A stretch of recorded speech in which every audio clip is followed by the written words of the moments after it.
What's up mga kapatid? Day 4 at huling araw ng impeachment hearing dito sa House Committee on Justice.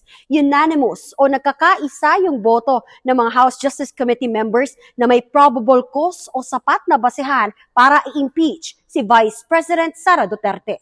53 ang bumotong pabor at walang tumutol. Kapansin-pansin wala ang isa sa mga kaalyado ng bise na si Quezon City Representative Bong Suntay. Sumentro yung diskusyon ng komite sa pagbabanta ni VP Sara sa buhay ni Pangulong Bongbong Marcos, First Lady Liza Araneta Marcos at dating House Speaker Martin Romualdez noong November 23, 2024. May kinausap na ako na tao. Sinabi ko sa kanya, kapag pinatay ako, patayin mo si BBM, si Liza Araneta at si Martin Romualdez. No joke. No joke.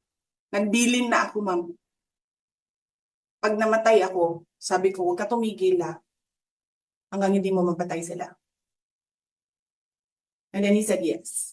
Base sa investigasyon ng NBI, nakita nilang may reasonable certainty of conviction kaya naghain sila ng reklamong 3 counts ng grave threats at 1 count ng inciting to sedition laban kay VP Sara. Nanindigan ang ilang mga kongresistang ito ang pinakamabigat na impeachable offense ng bise. Ang pinakamakikinabang po dito sa kung mamatay ang ating presidente ay ang vice presidente. Dahil sa ilalim po ng konstitusyon, siya po ang aangat at magiging pangulo.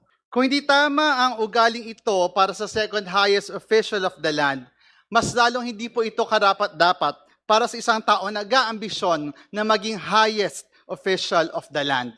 Sa pagkakataong yon, maaga pa lang ay nakita na ng buong sambayan ng Pilipino ang tunay na karakter at pagkatao ni VP Sara.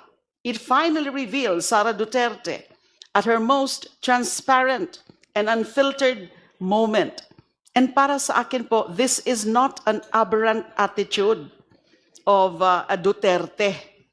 In fact, it is their trademark character. May kakayahan si VP Sara at ang pamilya Duterte na isa katuparan ng kanilang mga bantang pagpatay sa Pangulo. Pinakita nito ang kawalan ng tamang pag-iisip ni VP Sara. Ito ang pinakamalalang ground for impeachment. It is betrayal of public trust.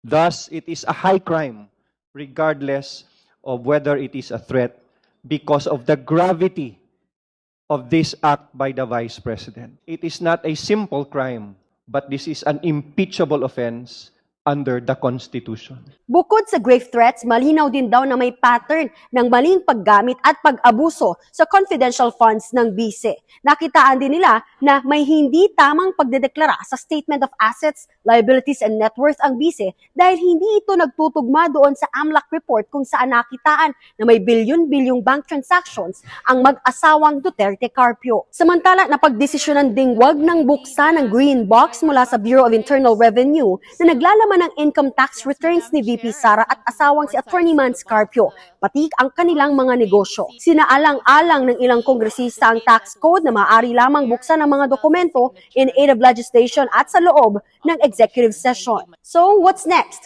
Pagsasamahin itong Saballa et al. At yung Cabrera complaint at bubuo ng articles of impeachment. Sa May 4, muling magpupulong yung House Committee on Justice para aprubahan yung committee report kasama nga itong articles of impeachment. Itatransmit ito sa plenaryo. Bibigyan ng kopya yung lahat ng mga kongresista. Ngayon din yung mga complainants at maging si Vice President Sara Duterte. At sa May 11, inaasahan nga po na magbobotohan, magkakaalaman kung muling i-impeach ng Kamara si VP Sara.